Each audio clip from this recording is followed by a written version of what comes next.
Assalamualaikum warahmatullahi wabarakatuh. Waalaikumsalam. Alhamdulillah wassalatu wassalamu ala Rasulillah wa ala alihi wa sahbihi wa man tabi'ahu la haula wa la quwwata illa billah amma ba'd.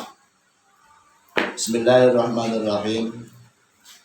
Atamma qabla al-wahyi arba'ina wa umruhu qad jawaza sinina wa sab'atun awladuhu faminhum salasatun minal dujuri tufamu Qasim wa Abdullahi wa Thayyibu wa tahirun bidaini dayulaqabu Atahu Ibrahimu min Suraya wa ummuhu Mariyatul Qibtiyah wa ghairu Ibrahimu min Khadijah hum sittatun fakhud bihim walijah wa arba'atul baru ridwanu rabbi lil jami'i yudkaru Fatimatu Zahra ba'duha Ali وابنهما الصدقان فضلهم جلي فزينب وبعدها رقية وأم كلثوم زكاة رقية. Bismillahirrahmanirrahim.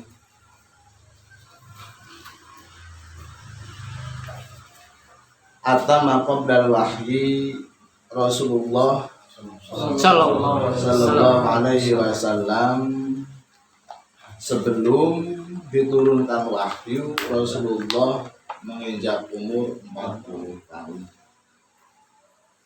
Setelah 40 tahun Rasulullah diturunkan ataupun diutus jadi nabi. Artinya masa 40 tahun itu sebelumnya belum diturunkan wahyu, walaupun sudah memperlihatkan sifat-sifat yang istimewa, tapi Rasulullah belum diturunkan wahyu sebelum usia 40 tahun. Artinya Rasulullah diturunkan wahyu terhadapnya, diutus Nabi sebagai Nabi dan Rasul itu menginjak usia 40 tahun. Jumhuril ulama, mayoritas ulama sepakat bahwa 40 itu pas 40. Pas 40 tahun. Jadi bukan 40 lebih.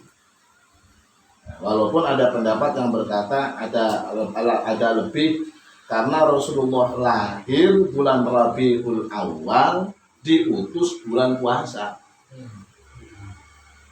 40 itu mestinya diutus bulan Rabiul Awal. Rabiul Awal. Tapi ini menjadi perdebatan di kalangan ulama. Hanya saja disebutkan wasahih alladzi alaihi jumhur annahu sallallahu alaihi wasallam bu'isa inda istikmal arba'ina min ghairi ziyadah wala nuqsan. Yang sahih bahwa menurut mayoritas ulama, jumhur itu mayoritas ulama tauhid, akidah, sesungguhnya Rasulullah Shallallahu Alaihi Wasallam diutus menjadi nabi, diutus sebagai rasul dan nabi di saat istikmalil arba'in, pada saat sempurna usia 40. Usia 40, makanya usia 40 itu disebut sebagai puncak kesempurnaan manusia. Ya, 40 tahun. Istilahnya tingkat kulminasinya sebagai manusia.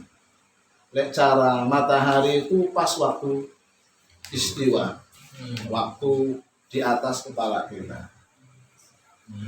Itu cara matahari. Mulane ya nek umpamane wis umur 40 ya ora heran penyakit pegel. Ya kalau usia sudah 40 sudah menurun lah secara kualitas, secara fisik, secara lahiriahnya sudah menurun. Dari sisi sebagai secara fisik manusia itu dedek sempurna kekuatannya ya sampai pada usia 40. Makanya juga orang yang sudah masuk pada usia lebih 40 tahun itu disebut sebagai syekh. Wis tuwa. Syekh kabeh. Ya, syekh kabeh itu namanya. Iya. Jadi istilah kategori sebutan manusia itu kan dari sobi. Sobi itu dari lahir usia 2 tahun, sobiun istilahnya, bayi. Kemudian setelah 2 tahun ke 6 tahun itu sebelum tamyiz istilahnya disebut dengan tiflun, kanak-kanak. Kemudian setelah tiflun itu mumayyiz, bisa membedakan. Sudah milih makanan juga yang enak dia nggak makan. Nah, masih sobi itu ya kadang api juga dipegang. Nah, kalau sudah mumayyiz itu sudah bisa membedakan perkara-perkara yang pantas untuk dia makan, yang dia pegang itu mumayyiz. Mendekati setelah mumayyiz di istilah fikih disebut dengan murahik. Murahik itu prabalik. Setelah murahik itu namanya mukallaf, orang yang balik. Ya, ataupun syuban, pemuda. Nah, kalau sudah syuban ini dari usia puluhan sampai 33 ini puncak kegagahan. 30 tahun. Puncak kegagahan. Jadi kalau sudah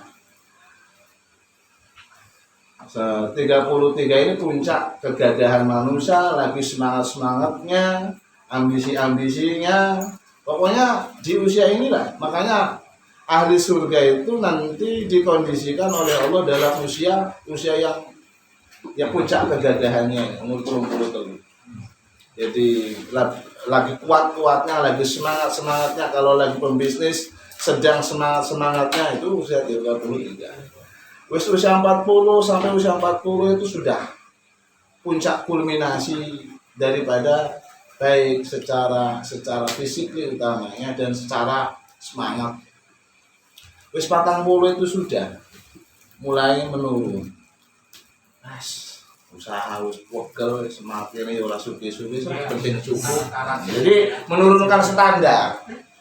Tadinya ambisinya tinggi sudah menurunkan standar. Usia 40 sudah menurunkan standar. Dianggap wis enggak sampai pada enggak realistis dengan fisik. Wis 40. Apalagi wis 50. Umur 50 ngomong sugih itu telat banget. Ya orang sudah umur 50 masih mengejar pengen jadi wong sugih pun ketelatan. Kemudian juga berat. Soalnya pesaingnya anak-anak muda. Ya berat. Mulane ya wis, mulane cara wong Jawa itu ya bahasane 50. Wis, mari seneng nganggo kethu wae. 50 seneng nganggo kethu. Kethu itu apa? Nutupi uban. Kopiah. Istilahnya kethu itu ibarat yang membuat jeleknya fisik. Nah, ditutupi, artinya makna filosofinya yang jelek-jelek dari akhlak dan perbuatan kita ditutupi dengan yang menghiasi itu perbuatan baik. Itu betul. Apalagi wis swidak, ya wis lah kudu siap-siap. Swidak itu seneng ingkang wigati kanggo tumindak. Seneng terhadap hal yang terpenting untuk modal berangkat. Iya, jadi mulane Rasulullah diutus jadi nabi usia 40. Dan pejuang-pejuang negara kita itu seperti Mbah Wahab Hasbullah itu berjuang dalam rangka menciptakan nasionalisme sebagai ulama dengan membentuk Nahdlatul Ulama, ya. Itu pada usia 34 tahun. Masih muda. Usia 34 tahun baru pulang dari mondok. dari Arab. Ya. Pulang mondok dari Arab tahun 1911 ya.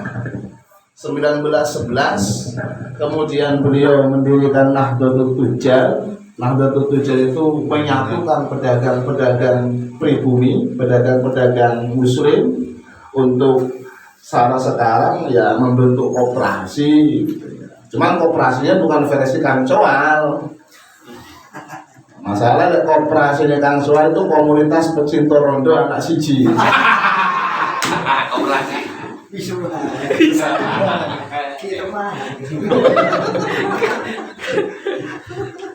Ini koperasi beneran istilahnya. Siapa yang telah kemarin? Jadi usia 40 itu angka 40, bahkan angka 40 itu sendiri keramat. Ya. Angka 40 sendiri itu keramat. Banyak wirid-wirid yang diarahkan dengan angka 40. Sholat Jum'ah dengan jumlah jamaah 40. Nabi Musa alaihi wassalam bermunajat dengan Allah Subhanahu wa taala 40 hari. Makanya banyak angka-angka keramat yang luar biasa yang diajarkan oleh ulama 40, ada yang menambahi 41 gitu. Artinya ya tetap tidak lepas dari istilah angka 40. Bahkan ini boleh diamalkan. Ini boleh diamalkan. Asli ini. Ya. Kita tekenin jarang repot. Man qara'a surat Al-Fatihah ihda wa arba'ina marratan fi kulli yaumin. Sapa wong maca surat Al-Fatihah 1 dan 40 kali. 41 fi kulli yaumin, dalam setiap hari. Terserah sampai nanti bikinnya mau dibikin habis asar, apa setelah ba'dal maghrib, apa ba'dal isya, apa ba'dal subuh, ya, apa ba'dal zuhur, sampai bikin waktunya. Yang pasti harus rutin, harus rutin. Ya. Sapa wong sing maca surat Al-Fatihah 41 ping 41 sebanyak 41 kali dalam setiap hari, fatahallahu alaihi, maka Allah akan mensukseskan, membukakan terhadap segala urusannya. Memudahkan ini. Memudahkan atau membukakan? Ya, membukakan itu memudahkan. Maka Allah akan memberikan kemudahan, maka Allah akan memudahkan, menggampangkan, membuka jalan untuk mendapatkan apa yang diinginkan. Istilah Fatihah itu apa-apa yang menjadi kehidupannya. Nek wong ngaji, yo digampangkan ngaji. Masya. Kalau orang usaha dagang, digampangkan rezekinya. Kalau pejabat ataupun karir, dinaikkan karirnya. Jadi relevan untuk siapapun, sesuai dengan kondisi aktivitas siapapun. Ini kita tekan jalan repot sampean. Ini berurutan atau bebas? Nah, saya ada caranya. Caranya Fatihah pertama, ya. Fatihah pertama sampean hadirat tetap terhadap Nabi Shallallahu Alaihi Wasallam. Kemudian Fatihah terhadap Syaikhul Qadir Jailani, ya. Kemudian sampean Fatihah terhadap terhadap orang yang mengijazahkan, ya pokoknya sampai dekat aku lah. Fatihah itu. Pasti kan. Nah, Fatihah yang pertama sampean bacanya Bismillahirrahmanirrahim Alhamdulillahi Rabbil Alamin diwasol dua ayat. Bismillahirrahmanirrahim Alhamdulillahi Rabbil Alamin diwasol. Itu yang untuk Nabi. Bukan, wirid 41 itu. Wirid 41 itu. Ini hasil apa aja nih? Ya nggak apa-apa. Ini namanya untuk menjadikan kita punya tawasulan, punya upaya dalam kaitan ya istilahnya supaya mengaplikasikan makna Jumat. Jumuh nolakonmu karuniat. Gabungkan perbuatanmu dengan doa dan yakin niat itu. Fatihah yang Fatihah dalam setiap Fatihah baca Fatihahnya itu setiap baca Fatihah per 41 itu di awalnya mewasol Bismillah dan Alhamdulillah. Selebihnya Ar-Rahmanir-Rahim maka harus wakaf. Jadi jangan Bismillahirrahmanirrahim. Jadi harus wakaf. Jadi caranya seperti itu, kok sayangnya dapatnya kayak gitu. Dapatnya kayak gitu supaya tartil. Bismillahirrahmanirrahim. Alhamdulillahirabbil alamin. Ar-Rahmanir-Rahim. Maliki yaumiddin. Iyyaka na'budu wa iyyaka nasta'in. Ihdinas siratal mustaqim. Siratal ladzina an'amta 'alaihim ghairil maghdubi 'alaihim waladdallin. Dalam siratal ini harus satu nafas. Jadi tidak suratul ladzina an'amta 'alaihim ghairil maghdubi, jangan berhenti satu kali. Suratul ladzina an'amta 'alaihim ghairil maghdubi 'alaihim waladdallin. Ya, pakainya versi qiraat Aras. Ya, jadi yang menjadikan ataupun versi Fatihah versi Imam Syafi'i. Imam Syafi'i itu Fatihah itu 7 ayat mengkaitkan Bismillah sebagai bagian daripada Fatihah sebagai ayat pertama, Suratal ladzina an'amta 'alaihim ghairil maghdubi 'alaihim waladdallin satu ayat. Ya. Dari versi Imam Malik, Bismillah bukan bagian daripada Fatihah, mulainya dari Alhamdulillahirabbil alamin, Suratal ladzina an'amta 'alaihim ayat, ghairil maghdubi 'alaihim waladdallin itu ayat yang lain. Jadi sama-sama berpendapat Fatihah itu sab'ul mathani, 7 ayat yang sangat mulia. Sama-sama berpendapat 7 ayat, tapi ada yang berkata Bismillah itu bukan Fatihah, ada yang berkata Bismillah itu adalah Fatihah. Imam Syafi'i clear dia bagian daripada Fatihah. Nek gak maca Bismillah, sholat tidak sah. Nek Imam Malik enggak, Bismillah itu bukan bagian daripada ayat Fatihah, gitu. Bahkan Imam Malik itu ya enggak perlu baca Bismillah itu. Nah, Imam Hanafi, kalau Imam Ahmad bin Hanbal sirri, ya, bacanya. Bacanya dari Alhamdulillah, tapi Bismillah tetap dibaca secara sirri, gitu ya, secara sirri. Tapi rata-rata berkata Fatihah itu daripada Alhamdulillah. Hanya Imam Syafi'i yang berpendapat Bismillah itu adalah bagian daripada Fatihah. Bahwa Bismillahirrahmanirrahim itu adalah ayat Al-Quran, semuanya sepakat. Termaktub dalam surat An-Naml. Ya, innahu min Sulaiman wa innahu Bismillahirrahmanirrahim. Allah ta'lu waktuni muslimin. Macam-macam sampean. Tapi apa ini kudunya lah. Ya. Deadline Nabi Sulaiman terhadap Bilqis, ya kan? Cuma ngono suratnya, ya. Jadi bikin ultimatum, ya. Ultimatum Allah ta'lu waktuni muslimin. Sampai aja sombong, ojo macam-macam, ojo petakilan. Gitu. Tekor ini kudu nyerah. Waktuni muslimin, serahkan, berserah. Artinya tunduk, patuh dan mengikuti polaku. Ini cara Nabi Sulaiman alaihissalam. Gak diserang Bilqis, langsung depeh nyerah. Iya. Innahu min Sulaiman. Ini surat dari Sulaiman. Bismillahirrahmanirrahim. Ini Bismillah yang merupakan Al-Quran itu ya Bismillah ini. Bukan Bismillah dari Fatihah dalam versi selain Imam Syafi'i. Sampean.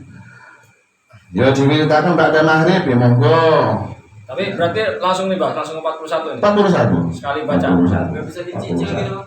Nggak bisa. Satu fijal satu wahidah. aja loh. Fijal satu wahidah dalam satu kali duduk. Ya. Satu kali duduk. Ya. Bagian sing jumlah-jumlah pengen rapi udah apa. Tapi ada tips tersendiri itu. Kalau buat untuk menemukan jodoh. Ya, kasih aja, Pak. Ada cara tersendiri kalau itu. Kalau ini untuk kemudahan dalam kehidupan acara kita dagang, mudah-mudahan diberikan kegampangan, terus ya rezeki. Baca Bismillah 41 ya atas maghrib sambil menunggu isya kemen kan gitu kan, nggak nyampe 20 menit. Tapi ini Pak, Bismillah yang diwasal ini tiap kali. Baru kedua, ketiga kan sampai Mas. Jadi kudu ingat, itu tujuannya biar khusyuk itu. Ya jadi kan Bismillahirrahmanirrahim, alhamdulillahirabbil alamin, arrahmanirrahim, maliki yaumiddin, iyyaka na'budu wa iyyaka nasta'in, ihdinas siratal mustaqim, siratal ladzina an'amta 'alaihim ghairil maghdubi 'alaihim waladdallin. Bismillahirrahmanirrahim, alhamdulillahirabbil alamin, arrahmanirrahim, maliki yaumiddin. Itu sama kudu benar-benar konsentrasi. Wes ora usah ditutup sampai enggak usah ngomong ya Allah itu wis. Ngomong pokok sapa maca ayat surat Al-Fatihah saben dina 41 Allah yang tahu kondisi kita. Ya, fatahallahu alaihi, Allah yang membukakan jalan kita. Ya, jalan kelancaran, kemudahan, kemenangan ataupun ya wong sing dagang ditingkatkan, yang lagi berkarir di pokoknya itu bahasa sangat umum ya. Jadi sangat umum, tapi jojo ditingkatkan rapi rusak. Jadi angka 40 benar biasa ya. Banyak amalan-amalan yang pakai angka 40 itu. Jadi memang angka 40 itu memiliki sir tersendiri, kerahasiaan tersendiri. Allah sekali dino pitung dino, angka 7 itu punya sir tersendiri, Iya, memang terus-terusan ngajinya didukung terus. Nanti lagi Pak. Wes cukup siji ya itu. Insyaallah Pak. Wa umruhu qad jawaza sinina, dan umurnya Nabi itu lebih daripada 60 tahun. Qad jawaza sinina, lebih daripada 60 tahun. Kita ini Aqidatul Alam di sini sudah membahasnya tentang masalah pengenalan ataupun supaya orang mengetahui tentang taruhlah sedikit keluarga dan kehidupan Nabi. Kita kemarin membahas Rasulullah dilahirkan di Makkah, diwafatkan di Madinah. Dan ulama sepakat in aqadal ijma'u ala anna Makkah wal Madinah afdalul biqati. Para ulama sepakat bahwa dengan ijma' bahwa sesungguhnya Makkah dan Madinah itu lebih utamanya tempat yang paling utama, yang tidak ada yang mengalahkan keutamaannya mengalahkan Makkah dan Madinah. Dan Makkah lebih utama daripada Madinah. Ya, Makkah lebih utama daripada wattafaqul aimatus salasah ala anna Makkah afdhalu minal Madinah. 3 mujtahid Syafi'i, Ahmad dan Hanafi berpendapat Makkah itu lebih utama daripada Madinah. Berbeda dengan Imam Malik. Imam Malik berkata Madinah justru lebih utama daripada Makkah, karena di Madinah seterusnya ada jasad Nabi Sallallahu Alaihi Wasallam. Masya Allah, keutamanya Nabi itu ya. Imam Malik malah berpendapatnya itu keutamaan sosok Nabi itu luar biasa. Sampai-sampai Allah Subhanahu wa taala berkata, "Ya Muhammad, ja'altu laka dzikra." Wahai Muhammad, saya jadikan untuk kamu sebuah zikir. Faman zakaroka, faqad dzakaroni. Sapa wong sing zikir menyebut namamu, bersolawat, kuwi sama orang tersebut menyebut aku. Ya. Faman ahabbaka faqad ahabbani. Sapa wong demen ning sampean, kuwi sama namanya demen ning aku. Ja'altu laka dzikra, saya jadikan untukmu sebuah zikir. Barang siapa yang menyebut kamu, maka artinya orang itu telah berzikir kepadaku.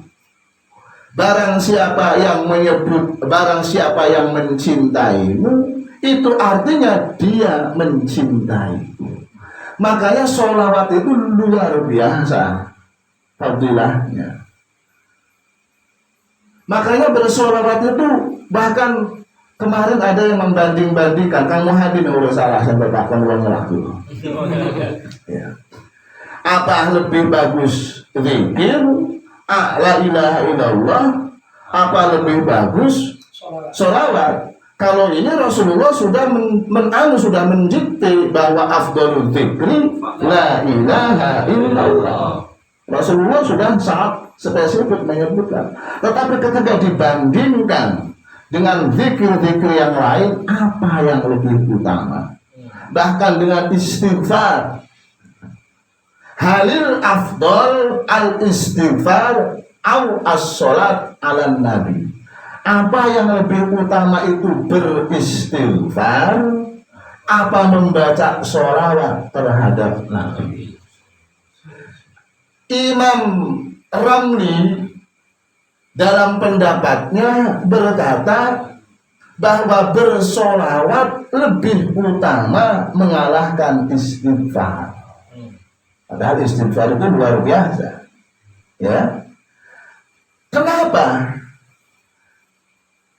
Alasan yang dipakai oleh beliau Imam Ramli yang berkata bahwa sholawat lebih utama itu kenapa? Karena kalau orang bersalawat terhadap Nabi Shallallahu Alaihi Wasallam, dalam hadis Rasulullah menyampaikan, barang siapa yang bersolawat terhadapku, maka malaikat bersolawat terhadapnya. Artinya apa? Malaikat memintakan ampunan terhadap orang itu. Kita dimintakan oleh malaikat agar Allah memberikan ampunan terhadap kita dengan sholawat. Nah, kalau kita istighfar sendiri, ya kita memohon sendiri ke Allah Subhanahu wa Ta'ala. Nah, ini kita satu bersolawat terhadap Nabi. Efek daripada sholawat itu mendorong malaikat memintakan kepada Allah Subhanahu wa Ta'ala agar Allah mengampuni dosa-dosa kita yang bersolawat terhadap Nabi. Dan malaikat itu adalah makhluk yang dekat dengan Allah Subhanahu wa Ta'ala. Masya Allah, bersolawat. Bahkan apakah sholawat itu sendiri ketika dibandingkan dengan baca Quran, mana yang lebih utama? Sebagian ulama memberikan penjelasan yang bersifat terperinci. Kalau orang itu ahli ibadah, kalau orang itu ahli khair, kalau orang itu adalah orang yang berilmu dan ahli ibadah, maka baca Quran lebih baik daripada sholawat. Tapi kalau orang-orang fasik, orang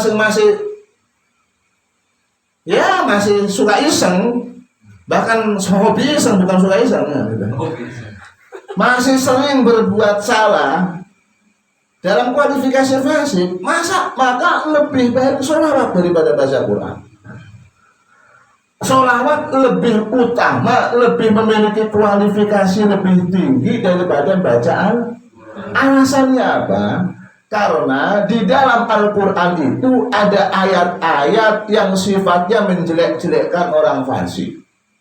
Ya, Nah, kalau ketika dia membaca ayat Al-Quran yang materinya adalah menjelek-jelekkan orang fasik, itu artinya dia menjelek-jelekkan diri sendiri. Ada ayat yang menjelaskan tentang bagaimana murkanya Allah terhadap orang yang berbuat dosa. Itu artinya dia sedang menjelek-jelekkan dirinya sendiri. Makanya oleh beberapa ulama, untuk orang-orang awam sholawat masih lebih bagus untuk dia. Ini bukan berarti kita meninggalkan baca Quran, meninggalkan istighfar ya. Artinya porsinya, menunya lebih dibanyakkan sholawat daripada istighfar. Itu loh maksudnya, bukan wah keterangannya orang usah istighfar ben diwakili malaikat tahu istighfar, orang tahu istighfar ya, nggak pernah beristighfar. Istighfar itu dahsyat Pak ya, istighfar itu luar biasa. Tidak akan orang itu masuk dalam kategori berbuat dosa kalau dia beristighfar. Jadi ya orang yang intens beristighfar. Kita lagi sedang berbicara bagaimana istimewanya Nabi Shallallahu Alaihi Wasallam. Barusan bahkan tadi pagi saya kirim hutan Jawa, bagaimana hebatnya ya. Man qara'a as-salat ala Nabi fi yaumil Jum'ah samanina marrah. Barang siapa yang baca sholawat pada hari Jum'ah 80 kali, ghafarallahu dzunubahu tsamanina sana. Allah memberikan ampunan dosanya dengan sepadan 80 tahun. Baru saya kali tuh, Boy. Baru saya setting tadi, Pak, mau dibikin. Iya. 80 balen di Jumat. Sahabat takon, kaifa naqulu bisolat alaika ya Rasulullah, bagaimana kita mengucapkan salat terhadap engkau ya Rasulullah? Rasulullah menjawab, qala Allahumma sholli ala abdika wa nabiyyika wa rasulika. Allahumma sholli ala abdika wa rasulika wa nabiyyika ummi. Segitu aja. Jadi pakai teks yang sesuai dengan ajaran. Sholawat banyak lafadznya, ya kan? Kalau ada semacam tataran yang spesifik, ikuti spesifiknya. Ya. Kalau Rasul ngajari sholawat kan Allahumma sholli ala Muhammad wa sallim ya sholawat. Kalau ada sebuah semacam menu ataupun ramuan ataupun bimbingan yang bersifat spesifik, ikuti spesifikasinya. Jadi bacaan sholawatnya yang seperti itu. Allahumma sholli ala abdika wa rasulika wa nabiyyika ummi. Itu satu, juga 80 kan. 80 kan. Ya, walaupun sebagian ahli hadis berkata ini hadis gharib itu bukan berarti dhaif, tapi sebagian ahli hadis berkata itu hasan. Ya. Lakanya fadhailul amal itu sangat-sangat ini. Ini riwayat Daruqutni, Imam Daruqutni ya. Oh. Menurut Imam Malik, sebaik-baiknya tempat itu Madinah karena ada Rasul Sallallahu Alaihi Wasallam. Ya, Masya Allah. Jadi tidak bermaksud mengecilkan makna Ka'bah. Ka'bah itu sendiri, ya artinya fadhailnya masih Rasulullah masih lebih utama. Ya jelas lah, Rasulullah itu lebih utama dari segala seluruh alam. Ya ini ya. Rasul Sallallahu Alaihi Wasallam di Makkah Al-Munawwarah. Makanya sholat di Makkah karena menurut Imam 3 itu lebih utama tempat, bandingannya 1 rakaat banding berapa? 100.000 rakaat. Ketika di Madinah banding 10.000, ning Masjidil Aqsa banding 1.000. Ning masjid Biasa. Indonesia ya siji banding siji. Ya, siji banding siji. Kalau masjid biasa. Kalau masuk ke masjid itu juga lumayan, Pak. Sebaik-baiknya tempat padahal masjid itu ya. Kata Nabi, khairul biqa aswaquha wa syarrul biqa aswaquha. Sebaik-baiknya tempat adalah masjid, seburuk-buruknya tempat adalah pasar. tapi sampean bisa mengambil keuntungan dari masuk pasar. Ya, man qala la ilaha illallah wahdahu la syarikalah lahul mulku wa lahul hamdu yuhyi wa yumiit wa huwa hayyun daim biyadihil khair wa huwa ala kulli syai'in qadir. Sapa maca la ilaha illallah ketika kita masuk pasar, maka Allah Subhanahu wa taala akan membandingkan kebaikanmu pada hari itu berbanding alfa marratin, 1000 kali. Berapa 1000 kali itu? Sejuta. Amal kita, kebaikan kita, ya. Kalau orang membaca la ilaha illallah la syarikalah lahul mulku wa lahul hamdu yuhyi wa yumiitu wa lahul mulku wa lahul hamdu wa huwa hayyun daim biyadihil khair wa huwa ala kulli syai'in. Biasanya yuhyi wa yumiit. Ini diganti wa huwa hayyun daim biyadihil khair wa huwa ala kulli syai'in qadir.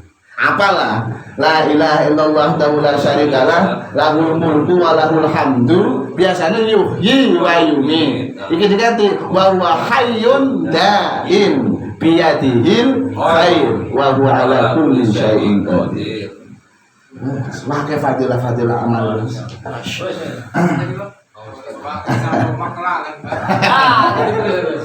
Oke. Wa umruhu qad jawaza sini, umurnya Nabi adalah lebih dari 60 tahun.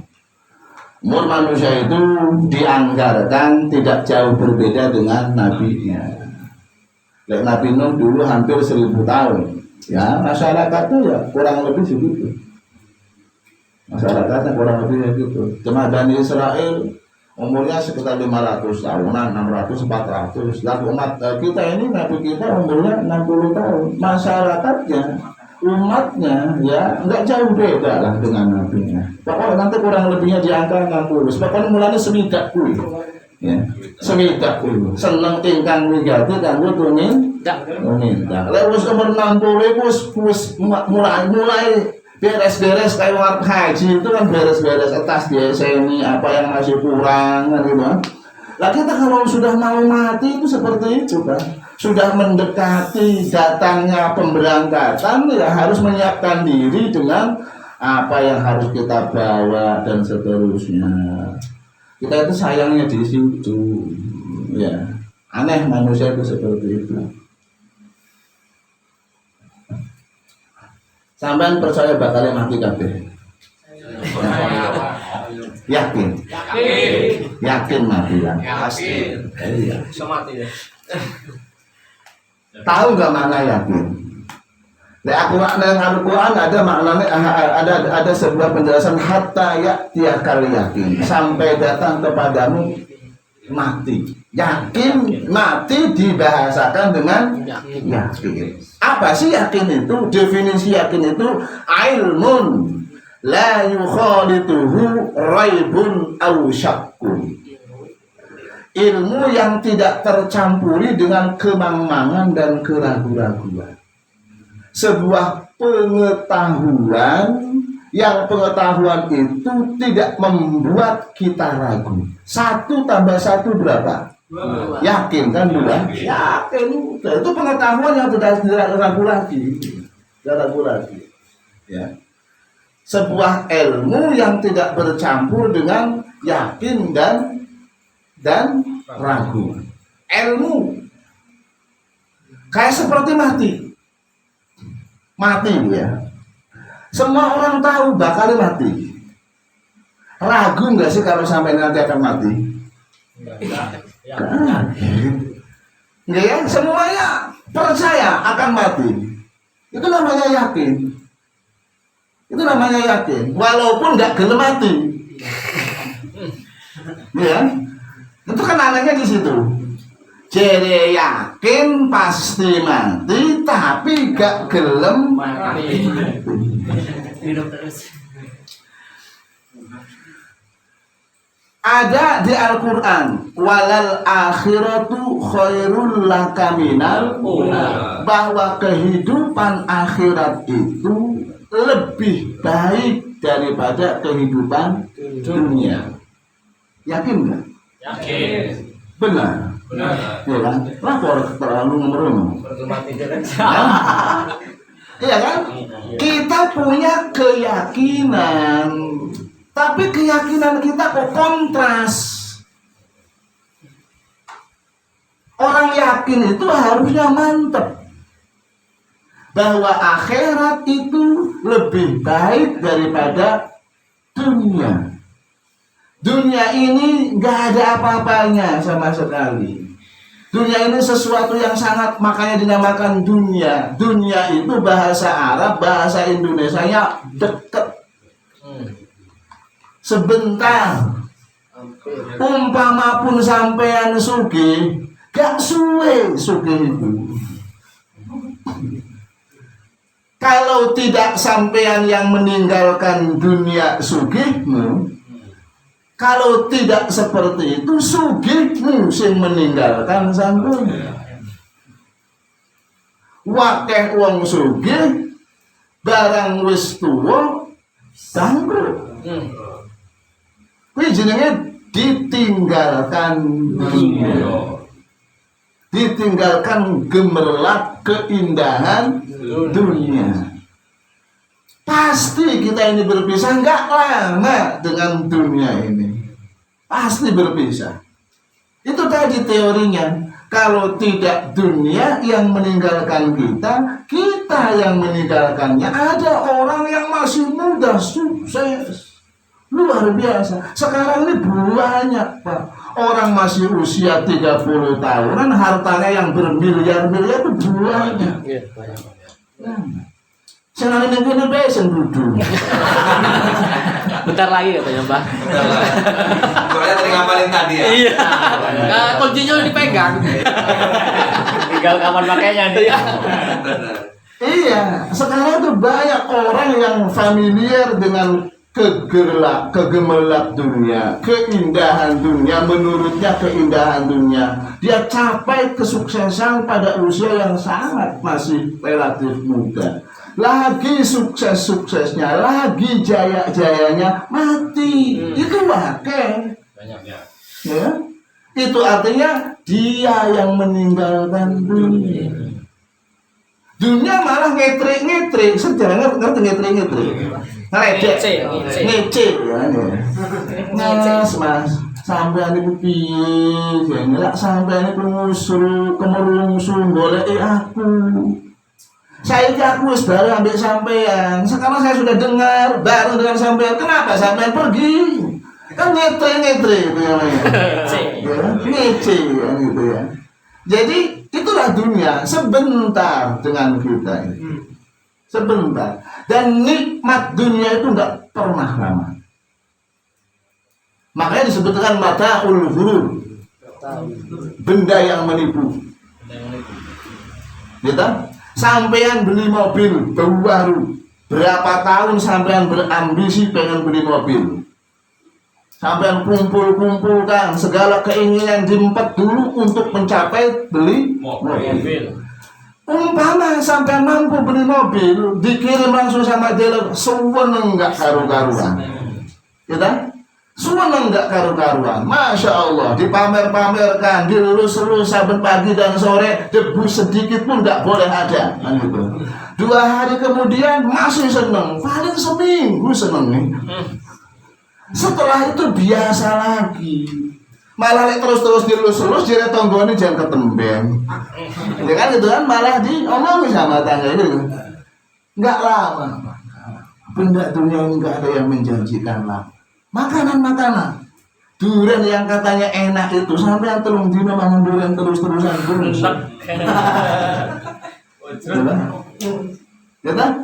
itulah yang disebut dalam bahasa Al-Quran la maqtu'ati wala mamnu'ah ya wa furusimar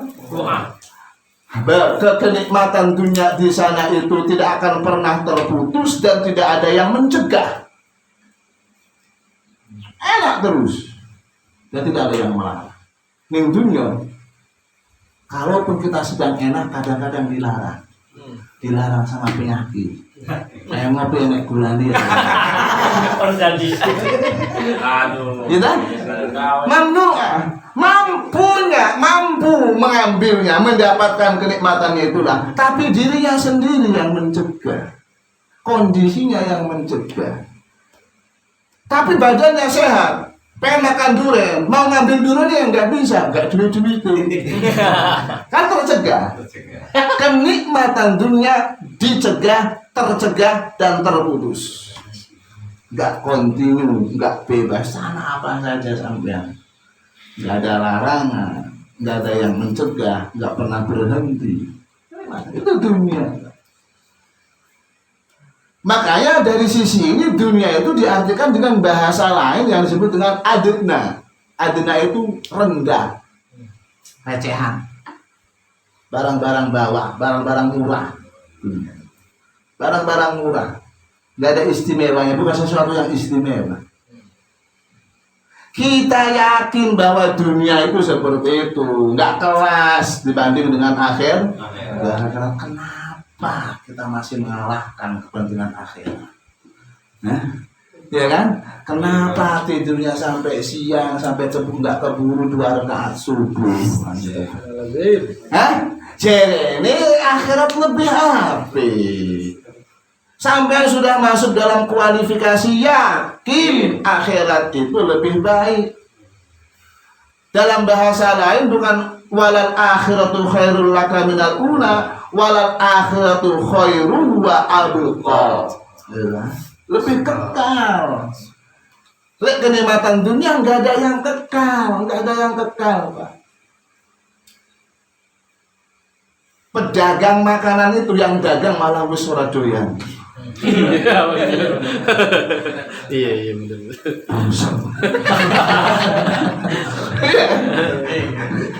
Sing tuku ae sing dagang urung makan malah gak doyan. Melihatnya aja sudah harus enak rasanya ngene. Mau medak, dia mau medak. Dagang makanan apa saja yang kata konsumennya enak segala macam, sing dagang ora doyan. Saben dino kok ketemu dengan ini lagi. Jadi bosan, membosankan. Itu dunia. Tapi kenapa kita katanya yakin, tapi kita masih memprioritaskan yang dianggap remeh? Kenapa? Karena keyakinan kita tidak nyala. Keyakinan tidak nyala. Iya. Kita punya yakinnya, tapi nggak nyala yakinnya. Sampean duwe baterai, gowo-gowo tok, kan kesandung. Kan? Sampai punya baterai, wis dalane peteng dicek nggak di senter. Ya sampean itu pasti kena becek, kena kesandung, nabrak wong, langsung terus kan. Iki wong edan apa wong gendong? Punya senter tapi tidak dinyalakan pada tempat yang gelap. Kenapa keyakinan kita tidak nyala? Keyakinan tidak nyala. Dalam cara bagi kamtibni atau ilah, kaifa yasruku qalbun suarul akwani muntabi'atun fi qalbi. Bagaimana hati dalam perspektif yakin itu bisa memancarkan cahaya keyakinan kalau orientasi hidup yang ada dalam batin kita itu adalah segala bentuk-bentuk keduniaan. Memori batin kita isinya adalah urusan-urusan dunia. Gak mungkin memancarkan cahaya. Ya. Jadi nggak ada baterainya ternyata. Sandung ya. Iya. Jadi kita punya yakin benar, yakin mati. Benar kita itu memilih akhirat. Sampai milih kenikmatan akhirat, mau kenikmatan dunia, semua orang milih akhirat. Nah, akhirat.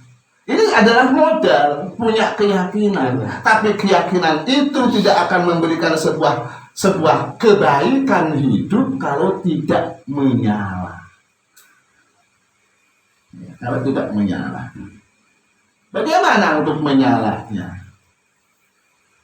Bagaimana agar cahaya ataupun keyakinan itu menyala? Ya kalau baterai ya diisi dengan baterai, dinyalakan, itu nyala keyakinan kita. Nyala barusan keyakinan kita. Lah hati kita, keyakinan kita diisi dengan hal-hal yang membangkitkan dengan zikir, bersalawat. Agar kemarin saya sampaikan innalikulli syai'in silqah, dalam segala sesuatu itu ada yang bikin jernih. Wasilqatul qalbi al-dzikru, yang menerangkan, yang menjernihkan, sing bikin kinclongi hati itu adalah zikir. Yang membuat memancarkannya cahaya itu adalah zikir. Di situ kita akan melihat keyakinan yang hakiki. Di situ kita memantapkan jiwa kita bahwa betul-betul akhirat lebih utama. Di situ kita melihat, ini becek. Ngerti kan? Di situ kita ada batu, jangan ditabrak, kesandung lorong itu, karena memancar cahaya. Orang yang sudah memancar yakinnya betul-betul melihat ini adalah haram. Bukan dengan teori, bukan dengan ilmu. Sekarang tuh banyak orang yang tahu bahwa ini haram, tahu, tapi nimba. Tapi ini tahunya dengan yakin, dengan hak, dengan nyata. Kenapa? Karena hatinya memancarkan keyakinan, ataupun keyakinan yang memancarkan cahaya. Bukan sekedar punya teori keyakinan semata.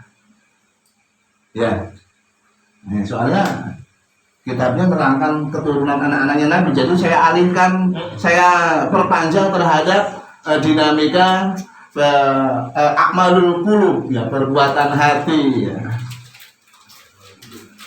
Karena amal itu ada 3, harus sama dari mana itu? Lain dari mana itu? Ya. Jadi akmalul qulub. Jadi secara saja, singkat saja ini, saya singkat saja. Amal itu ada 3. Yang 3-tiganya nggak boleh jadi bisa patokan. Yang tidak bisa, yang tidak boleh jadi andalan. Yang nggak boleh jadi sandaran. Bahasa Mbak Hikam, min alamati mautil qalbi, min alamati mautil qalbi, dari sebagian tanda-tanda matinya hati, ya, al-i'timad alal amal, nuqsanur roja inda wujudiz zalal. Saya ulangi lagi, min alamati i'timadi wa min alamati mautil qalbi al-i'timad alal amali wa nuqsanir roja inda wujudiz zalali. Min alamatil iktimad alal amal, dari tanda-tanda yang menunjukkan seseorang itu berpegang terhadap amal, itu adalah nuqsanur roja inda wujudiz zalali, tidak adanya harapan, kurangnya rasa berharap ketika ada perbuatan salah maksiat yang ia lakukan. Saya ulangi dari sebuah pengantar. Manusia itu, kemarin saya sampaikan, tidak ada satu orang pun yang masuk surga dan selamat dari neraka dengan amalnya. Tetapi karena rahmat Allah Subhanahu wa ta'ala. Orang yang beramalnya buahnya gak bisa merasa aman daripada ancaman neraka. Orang yang amalnya kadang-kadang, yang amalnya sedikit, maksiatnya kadang-kadang intens, juga belum tentu dia adalah kosong ataupun tidak menikmati nikmat surga. Karena surga dan neraka adalah sifat jaiznya Allah Subhanahu wa ta'ala. Ya kan? sifat jaiznya Allah. Allah boleh melakukan apapun, dan apa yang dilakukan oleh Allah pasti benar. Tidak akan mampu orang melakukan interogasi yang menyimpulkan terhadap salahnya perbuatan Allah. Tidak ada. Kanit serse pun nggak mungkin mampu menginterogasi perbuatan Allah yang mau melakukan sebuah penyelidikan bahwa yang dilakukan Allah ini ternyata keluar daripada ketentuan-ketentuan ataupun apa yang sudah ditetapkannya. Apa yang dilakukan Allah itu pasti benar. La yus'alu, tidak bisa dipertanyakan karena dituduh salah, dan tidak akan ada yang mampu bertanya. Apalagi melakukan sebuah pendalaman untuk mencari kesalahan Allah. Mau bertanya-nya saja, makhluk itu nggak bisa, nggak berani, ataupun sudah takut sendiri. Takutnya karena memang dia menemukan tidak ada kesalahan yang dilakukan oleh Allah Subhanahu. Orang kalau tahu ini, dia akan selalu ridho terhadap Allah Subhanahu. Tidak ada satupun yang ditentukan oleh Allah itu adalah keburukan untuk manusia. Tidak ada. Semuanya adalah kebaikan untuk manusia. Tapi faktanya ada orang mendapatkan ketentuan takdir begini, itu tetap kebaikan dari Allah Subhanahu wa Ta'ala. Manusia tidak menemukan kebaikan itu karena yang menjadi kebaikan menurut manusia adalah yang cocok dengan nafsu dan keinginannya. Mampu kan itu? Udah jeruan banget ini Bang. Dan seusus.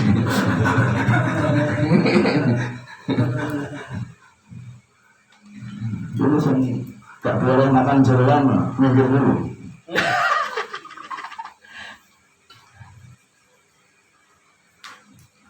Makanya orang-orang berpatokan, bersandar pada amal itu gak baik. Yang jadi sandaran adalah rahmat Allah Subhanahu wa Ta'ala. Siapa yang bersandar terhadap amal? Bukti orang yang bersandar pada amal itu, mereka adalah orang yang merasa hilang harapannya terhadap Allah ketika bermaksiat. Dosa bikin dosa. Kira-kira nanti masuk surga enggak ya? Nyambung enggak? Nuksonur roja, kurangnya harapan mendapatkan rahmat Allah Subhanahu wa Ta'ala, mendapatkan kebaikan dari Allah Subhanahu wa Ta'ala karena maksiat yang dia perbuat. Seakan-akan jaiznya Allah ini terimplementasikan berdasarkan amalan manusia. Padahal Allah itu menentukan ketentuan tidak berpatok terhadap apapun. Yang dilakukan oleh Allah adalah independen. Allah Subhanahu wa Ta'ala memasukkan seseorang ke surga bukan karena orang itu banyak ibadahnya. Orang Allah Subhanahu wa Ta'ala masukkan ke neraka bukan karena orang itu banyak dosanya, karena itu adalah kehendak Allah seperti itu. Dan Allah boleh melakukan apapun. Siapa yang melarang apa yang dilakukan oleh Allah Subhanahu wa Ta'ala? Maka kalau ada orang yang merasa dia adalah sangat memiliki kurang mendapatkan apa yang dia inginkan ataupun kurang mendapatkan rahmat dari Allah Subhanahu wa Ta'ala karena maksiat yang ia perbuat, berarti dia menjadikan amal sebagai sandaran dan landasan. Padahal amal dan perbuatan itu adalah bukan menjadi patokan ketentuan Allah Subhanahu wa Ta'ala.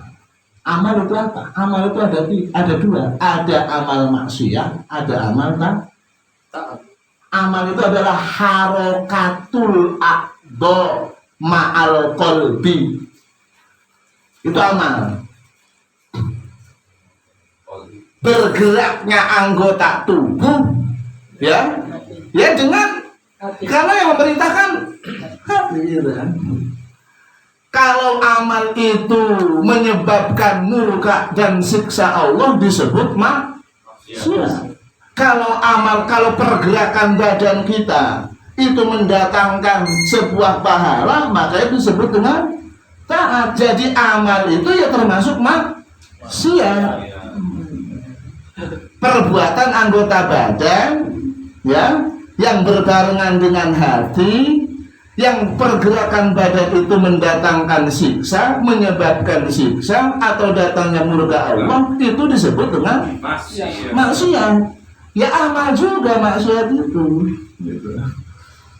Amal juga maksiat itu, cuman konotasinya banyak istilah amal itu terhadap perbuatan taat itu adalah pergerakan badan bersama hati yang menjadi datangnya cinta dan pahala Allah Subhanahu wa taala. Amal taat ini enak telu. Amal taat ya Pak ya? Coba? Amal taat itu enak telu. Siji syariah, loro thariqah, telu hakim. Ya mesti kena dikit tahun kena. Masa diterangin ya. Minggu depan. Nanti sampai alam Jabarut, alam Malakut. Berat. Saya di sini aja. Ya amal itu syariat, hakim, thariqah, dan hakikat. Itu kelasnya. Oleh para ulama sufi dikatakan la yajuzu ay la yasihul intiqal min maqamin ila maqamin akhar. Enggak boleh orang itu ngalih dari satu posisi ke posisi lain kecuali sudah hebat, mantap, bagus makom yang dia duduki. Nyambung enggak? Harus khatam dulu berarti. Iya, ojo ngomong masalah tasawuf, ojo ngomong masalah ulangnya. Sek durungnya syariatnya bagus. Syariat dulu ya Pak ya. Jangan naik-naik dulu. Ya la yajuzu ay la yasihu al intiqal min makanin ila makanin akhar. Enggak boleh orang itu melompat ngalih dari satu kedudukan, dari satu makom ke makom yang lain kecuali sesudah bagus dan mantapnya perbuatan yang dia berada pada makom itu. Syariatnya sudah saya yang bagusi, saya yang bagusi, sudah bagus syariatnya, dia juga akan merasakan tentang bagusnya syariat karena ibadah itu ilmu rasa.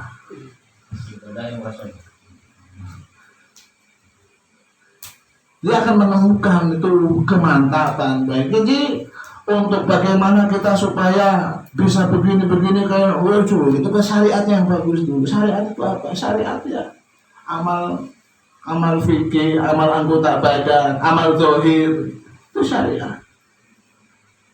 Itu syariat. Syariat itu ya itu sholat, zakat, amal-amal lahiriah.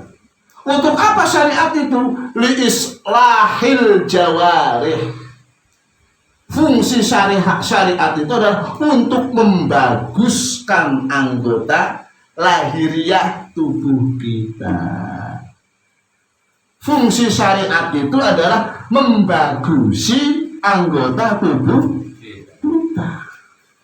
Mata kita biar bagus, bukan bagus fisiknya, biar melihat yang bagus. Melihat yang bagus itu bukan yang cantik, bukan.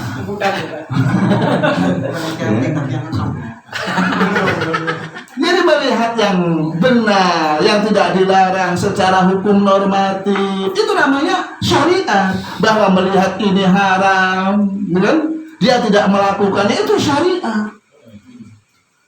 Islahul jawari, memperbaiki ataupun fungsi syariat. Tujuan syariat adalah agar anggota tubuh kita ini bagus dalam bertindak. Kalau ini haram jangan diambil, itu tujuan syariat. Ya, kalau itu bahaya jangan dibicarakan, itu tujuan syariat. Kalau ke sana itu nggak benar, nggak bagus, kita jangan melangkah ke sana. Itu tujuan Syariat. Amalia syariat. Makanya akhirnya ini keterlanjuran saya ngomong. 12.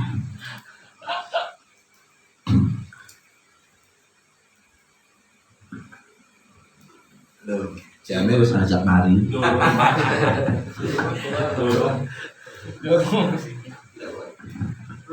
Makanya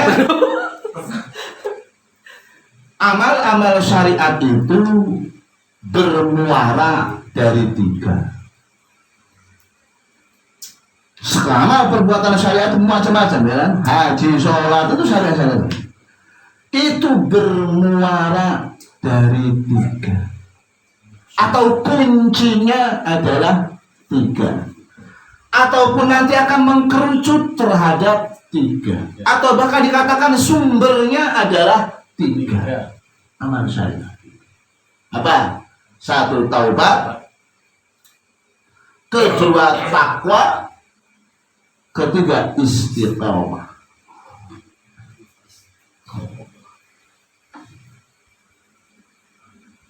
Ketiga istiqamah. Taubat itu apa? Mohon ampun. Taubat itu nisbatnya kayak wong adus. Ya, sampai adus, pas megawe. Wong megawe ning sawah ya belepotan karo lamer karo tanah gitu. Ada yang megawe ning kantor tetap baru keringat. Walaupun tidak belepotan. Ya kan? Bahkan ada yang megawe ini cuma jual truk angkut kambing tetap berdiamnya tubuh ini akan menciptakan ketidakbaikan. Harus mandi. Harus mandi. Mulanya mbah dukun itu udah sampai letak ning jalan tak adus sampai. Jujur Pak Bang Edi. Ada istilah didus itu ya. Sebenarnya nisbat dari sini sebelum. Jadi kita ini nisbatnya taubat itu jangan dikira taubat itu adalah berlaku terhadap mereka yang tukang zina. Jangan dikira taubat itu hanya terperintah terhadap mereka yang maling. Jangan dikira taubat itu dianjurkan hanya terhadap mereka yang melakukan perbuatan yang haram. Semua manusia tidak boleh berhenti dari taubat. Dengan karakter, dengan kualifikasi, dengan status yang beda-beda. Seperti ya orang mandi itu, ya. Nek sampean junub malah kudu iku mandi. Ya. Ya kan? Ada orang yang kerjanya di sawah, jelas kotor sekali. Dia mandi. Anda pegawai tukang ojek, ya nggak kelihatan kotornya, tapi keringetnya jadi perengus banget. Ya kan? Dia tetap ketika selesai mandi. Ada orang kerja di kantoran, ya jelas nggak keringatan juga enggak, orang dia AC segala macam, tetapi tetap akan menciptakan ataupun akan badan yang diam itu kan menimbulkan antenge kuman istilahnya kan, yang sehingga itu juga harus dibersihkan walaupun keringatnya nggak kelihatan. Dengan kelas-kelasnya Pak, dengan kelas-kelasnya. Ada orang yang bertobat daripada zina, ya tobat dengan baru. Ada yang udah korupsi, tobat dari perbuatan korupsinya. Ada yang tobat dari ibadah yang tidak baik. ibadah yang tidak Baik. baik. Orangnya sih ibadah, tapi kadang ibadah ingat pegawaian. Itu harus tobat. Harus dibersihkan, artinya sholat ingat pegawaian itu harus dibersihkan, dihilangi, disingkirkan. Dengan kelasnya beda-beda, dengan kelasnya orang bertobat itu jangan dikira taubat itu kita menganggap diri, memposisikan diri, saya kan nggak pernah maksiat, pengajian terus, menganggap nggak pantas bertobat. Kita tetap harus bertobat. Tobat dengan kapasitas yang berbeda, dengan kualifikasi yang berbeda, dengan kelakuan yang berbeda, dengan tingkatan yang berbeda. Ada orang yang ibadahnya masih ada keinginan selain menyembah Allah. Ya kan? Ternyata selama ini kita ibadah itu ingin jadi orang yang sukses. Ada bergening, ada pesanan dalam ibadah yang kita lakukan. Kita tobat dari itu. Jadi tidak ada manusia yang kok mengklaim bahwa dia sudah bersih dari keharusan bertaubat. Makanya diibaratkan mandi tobat. Nah, bersih. Apa yang wis adus itu selesai dengan adus. Terus kudu apa? Rahmat. Kudu nganggo kelambi. Ya ta? Nganggo kelambi itu takwa. Makanya disebutkan wali basut takwa. Pakai takwa. Ya kan? Kudu basut takwa. Di dalam Al-Qur'an kan wali basut takwa. Nganggo pakaian, yang pakaian itu berupa ketakwaan. Setelah kita membersihkan diri, hiasi diri kita dengan sebuah perhiasan, pakaian-pakaian berupa ketakwaan kepada Allah. Salati dinggu, gitu. Zakatnya dilakukan, itu namanya libasul. Lah sampai nunggu pakaiannya apa? Dilepas terusan dipakai, harus terus untuk pakai. Itu arane istiqomah. Terus berpakaian. Itu namanya istiqomah. Itu namanya syariat. Kalau orang yang sudah terus bertakwa, menjalankan berpakaian secara baik, secara terus-menerus, istiqomah, gitu? Secara istiqomah, maka dia akan merasakan tentang kemantapan yang ada pada makomnya sebagai pelaku syariat. Pelaku syariat.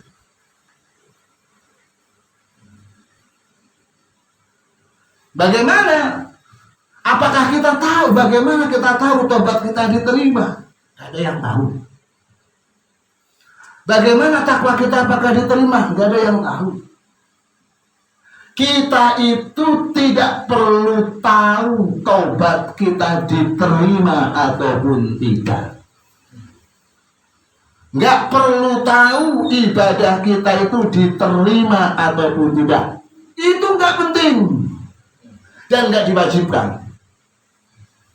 Nggak diwajibkan. Taubat kita diterima ataupun tidak, ibadah kita diterima ataupun tidak, itu tidak diwajibkan. Yang diwajibkan adalah memperjuangkan bagaimana ibadah kita diterima. Bingung? Hah? Kita nggak perlu tahu ibadah kita diterima. Kita nggak harus tahu tobat kita diterima. Yang harus kita lakukan adalah memperjuangkan syarat-syarat ibadah biar diterima. Ya kan? Syarat-syarat ibadah diterima. Apa syaratnya? Harus ada ilmu nih. Mulane wong bengen wajib sholat lan ilmune, ketemu syarat rukune. Wajib sholat lan ilmune, ketemu syarat rukune. Jangan a priori lah, terserah Allah diterima ataupun tidak. Kalau saya lebih saya begini. Hah? Ini jenenge maksa Allah. Itu kan dikatakan hakikat namanya. Ya bukan, itu saking bodoh dan malesnya dia. Hakikatnya Allah yang tahu. Iya, itu namanya bodoh dan malesnya dia. Saya itu kan sudah begini, pokoknya sapi yang penting saya sholat. Pokok diterima dan tidaknya terserah Allah, ya terserah Allah lah. Memang cuma kan manusia diwajibkan untuk memperjuangkan bagaimana biar diterima. Sampai yang melamar kerjaan itu pemaksa perlu diterima.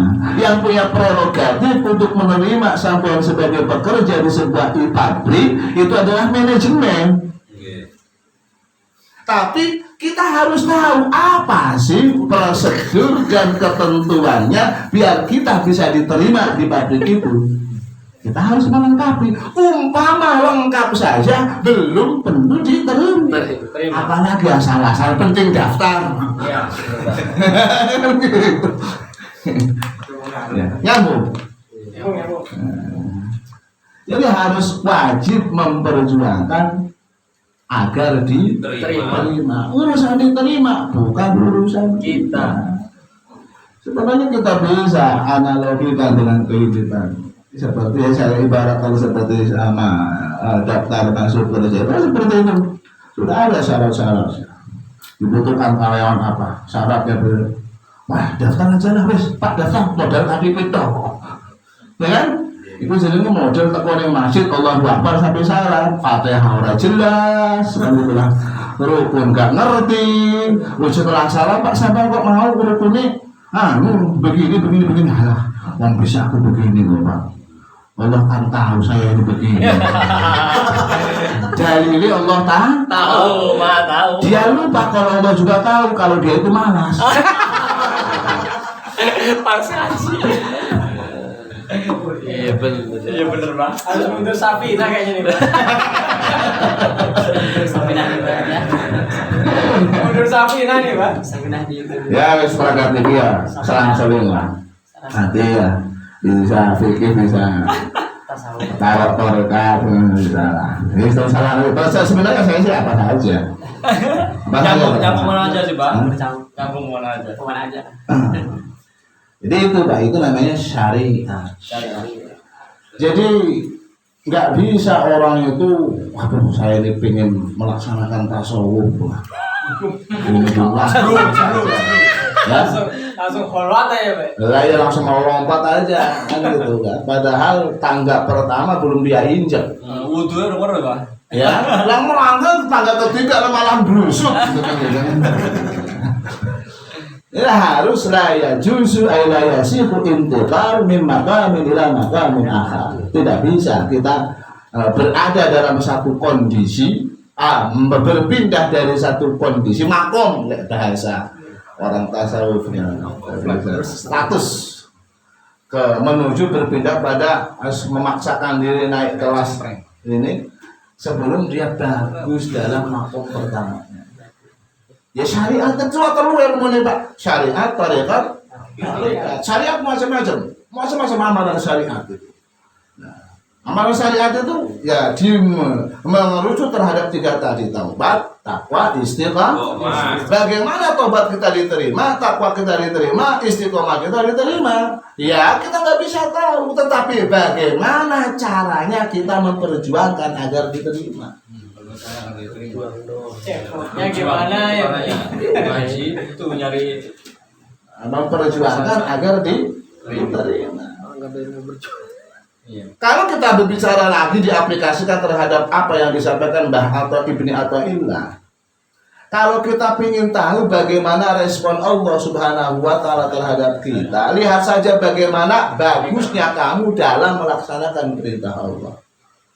Terus aneh-aneh, Allah itu respon terhadap manusia dengan bisa dilihat bagaimana respon Allah itu dengan memberlakukan dirinya dengan Allah Subhanahu wa taala. Kalau kita ingin tahu bagaimana istilah bahasa kita merespon Allah terhadap kita, lihatlah diri kita, bagaimana kita memperlakukan diri kita terhadap Allah. Jadi dibalik ya Pak ya? Iya, jadi seakan-akan Allah itu memperlihatkan sifatnya dengan pola perbuatan-perbuatan kita. Neng Allah tidak menerima tobat manusia, ya tobatnya buruk. Mandinya asal-asalan, orang sabunan komo tak sabunan, mandinya mandi kucing dasi doang. Mandi bebek lah, ya kayak gitu istilahnya kan. Ya kayak gini kok pengen diterima kan gitu kan. Loh jangan-jangan ini merupakan informasi Allah yang Allah nggak nerima tobatnya sampean. Kadang pakai baju, kadang enggak berarti Pak. Iya gitu. Jadi yang kita lakukan itu adalah dalam tanda petik cerminan bagaimana Allah terhadap kita. Ya. Yes. Setengah welas. Terus akan catat saja nanti tarikot sesuk. Nah, sesuk tentang apa sih ilmu tarikat? Ya, kita ini gara-gara berangkat daripada yakin. Ya. Bicara yakin, kita ini ironi. Orang yang betul-betul yakin, kita semua yakin, yang sesuk mben pasti mati. Bahkan Rasulullah ketika ditanya apa yang paling dekat ya Rasul dengan manusia, yang paling dekat itu mati. Karena mati itu pasti datangnya mendadak, Kapan? nggak boro-boro, ya kan? Kenapa disebut mendadak? Karena manusia merasa belum pantas mati, sehingga ketika mati ada ini ketemu sama aku loh.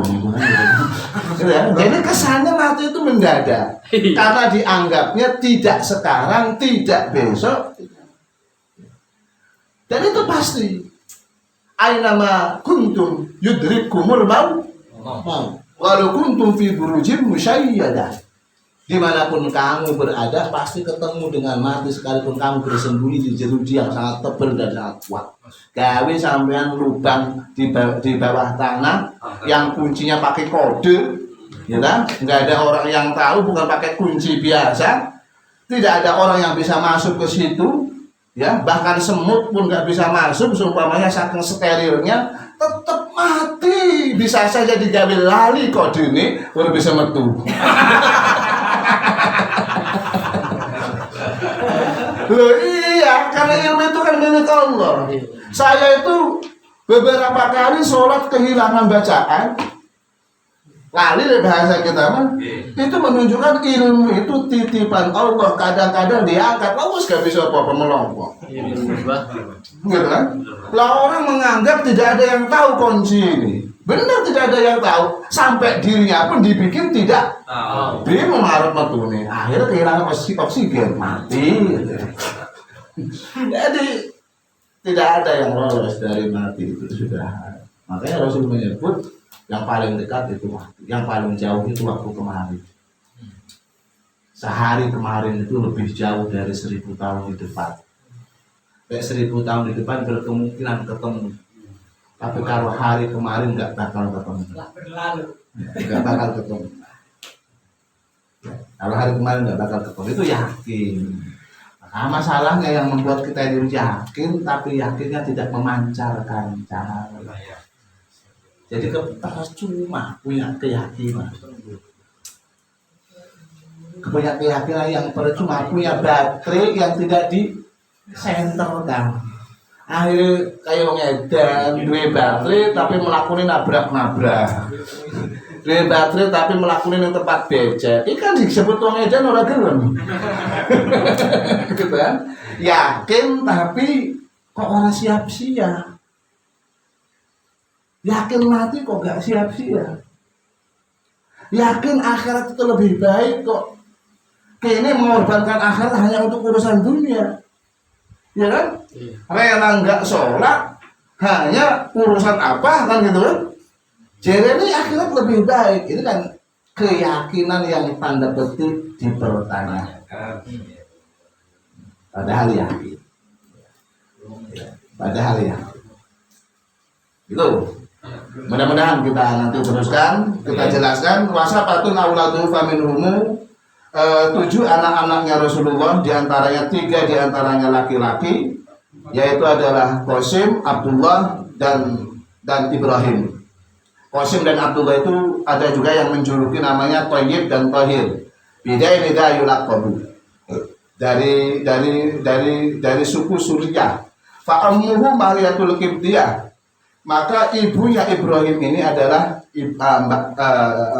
ibu Qibtiyah. Wa ghairu Ibrahim min Khadijah, selain Ibrahim adalah anak Khadijah.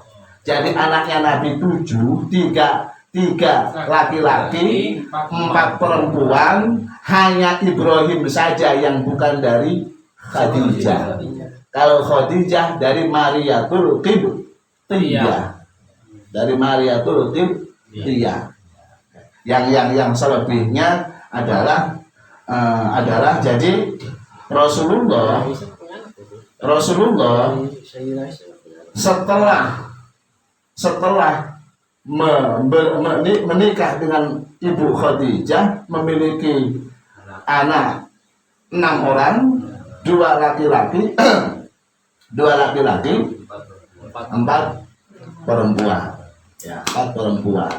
Setelah Rasulullah Ibu Khadijah wafat, Rasulullah menikah lagi dengan Sayyidah Aisyah dan seterusnya dengan perempuan-perempuan lain, tetapi tidak ada yang memiliki keturunan kecuali dengan Mariyatul Qibtiyah dengan nama Ibrahim.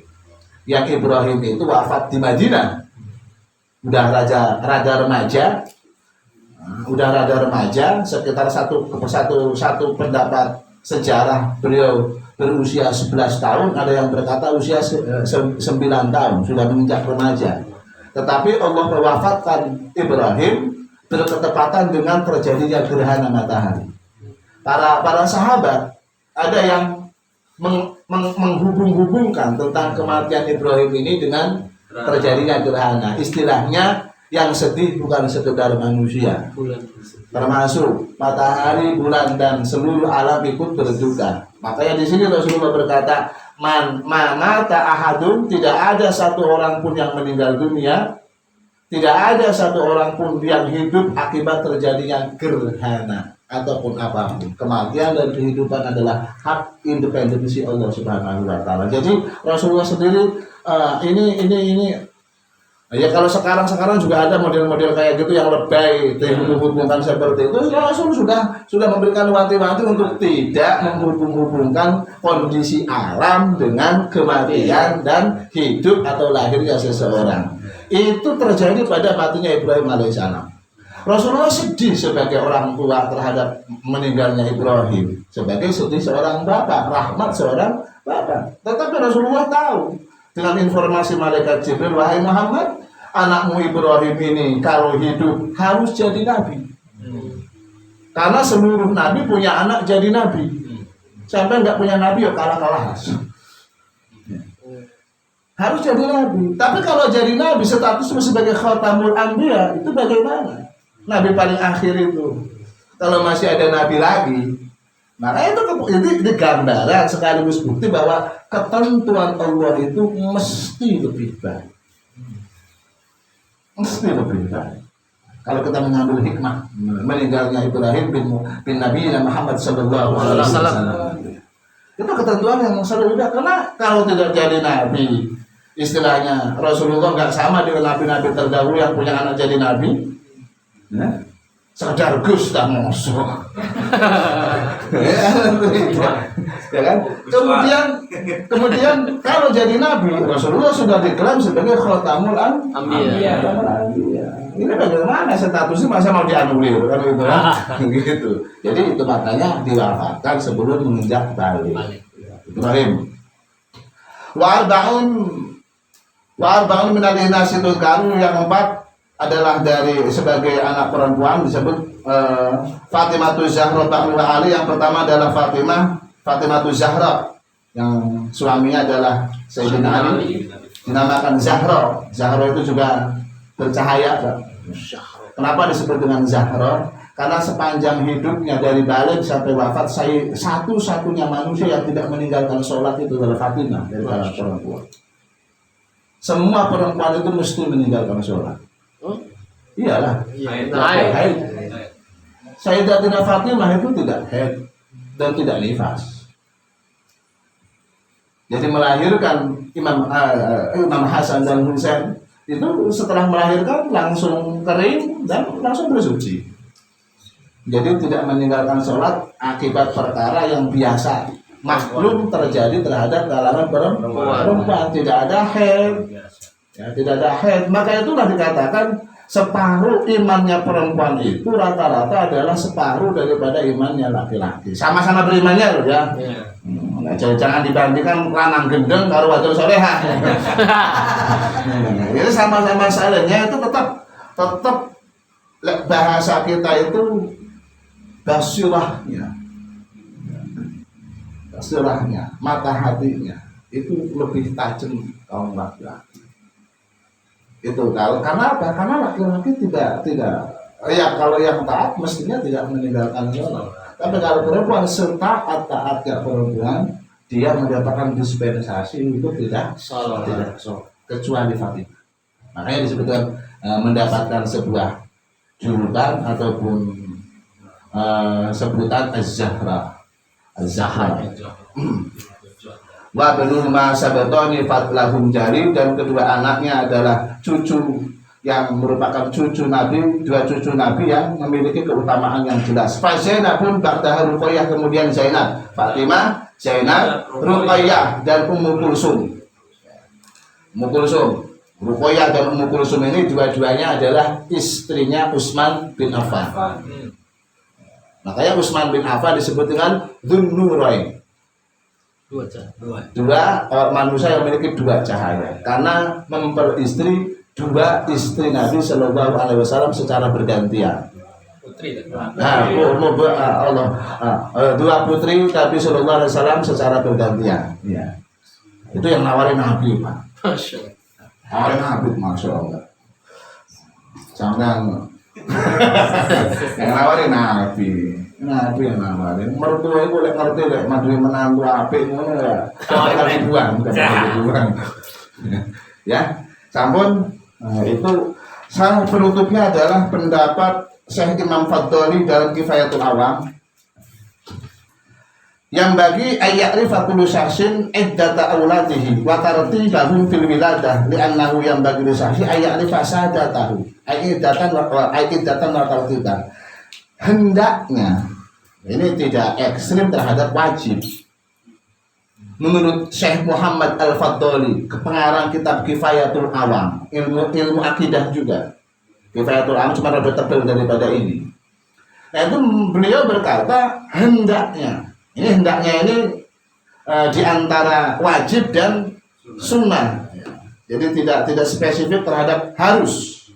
Mestinya, hendaknya setiap siapapun, kullu syahsin, itu ayat rifa mengetahui jumlah anak Nabi dan runtut kelahiran para anak Nabi tadi.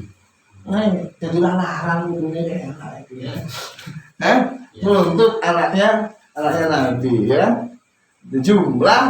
Jumlahnya 7, runtutnya seperti tadi. Qasim, Abdullah, Ibrahim, Fatimah, Zainab, Ruqayyah dan jadi lah ini kalau disampaikan secara umum ini kayaknya nggak banyak yang tahu.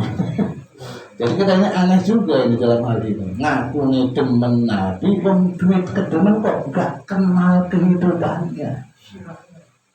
Ya kan? Biasanya orang demen itu Pak, detail yang tidak diketahui oleh orang itu dia tahu. Sampai selera makannya tahu, jam turunnya tahu teman-teman ibunya.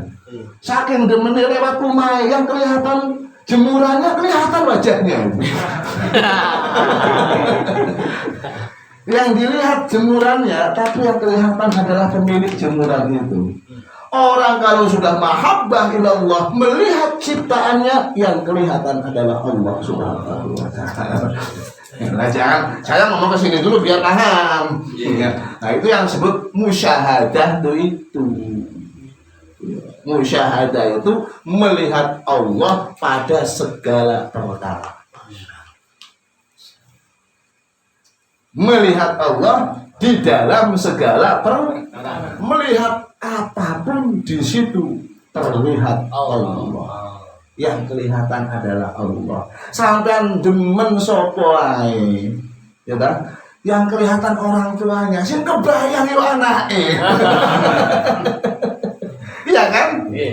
Itu supaya mudah pahamnya. Karena menjelaskan musyahadah, apalagi saya yang tidak musyahadah.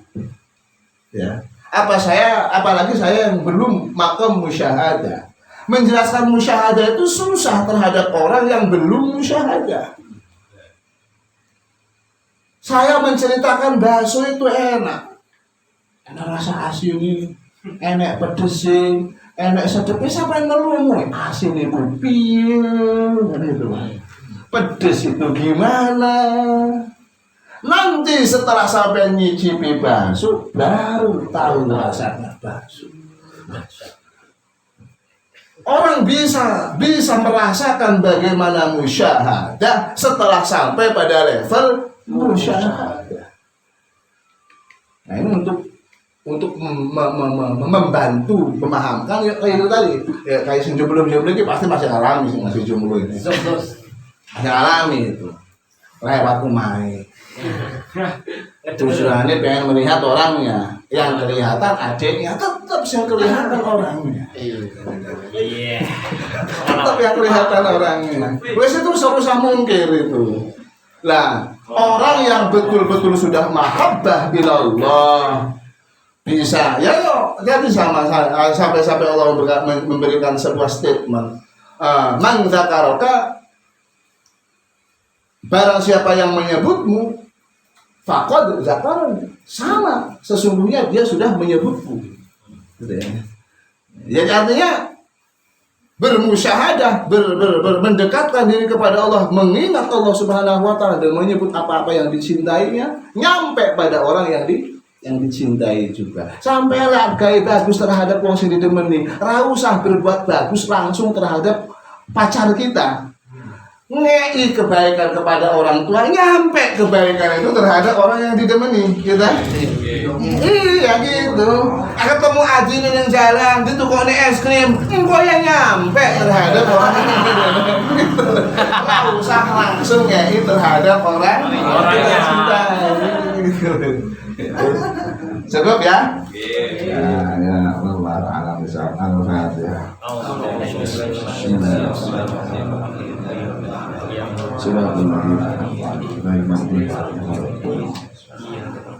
Allahumma shalli ala sayyidina Muhammadin wa ala alihi wa barik wa sallim ala Muhammadin wa ala sayyidina Rasulullah Ismail Allahumma ighfir lana wa lana wa khatina kullaha wa lana wa rahmna tabaraka ya nasibana wa jami'a Allahumma inna nas'aluka min khairi ma sa'alaka bihi nabiyyuka Muhammadin sallallahu alaihi wasallam wa na'udzubika min mas'alaka bihi nabiyyuka Muhammadin sallallahu alaihi wasallam wa nas'aluka ridha ba'da al-qadri wa ridha al-'aishi ba'da al-maut wa la tatamadu ila wajhika al-karim wa syauqa ila ridhaika min ghairi dharra in dhurra wa tadillah Rabbana hab lana min azwajina wa dhurriyyatina qurrata a'yun waj'alna lil muttaqina imama Rabbana atina fid dunya hasanah wa fil akhirati hasanah wa qina adzabannar walhamdulillahi rabbil alamin. Assalamualaikum warahmatullahi wabarakatuh.